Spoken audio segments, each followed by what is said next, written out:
ফয়সালা হবে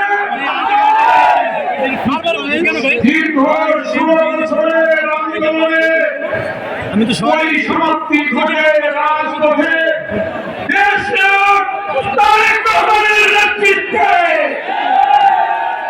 আমার মেসেজ,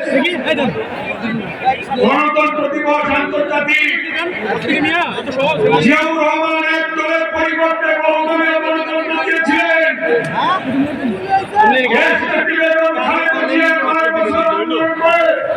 স্বৈরাচার মুক্ত বাংলাদেশ উপহার দিয়েছিলেন গণতন্ত্র। আজকে এই বাংলাদেশ যে স্বৈরাচার জগৎ পাথরের মতো বসেছিল, সেই স্বৈরাচারের হাত থেকে গণতন্ত্র মুক্ত করেছেন তাই আজকে আমি একটি স্লোগান চলে দিয়ে হৃদয়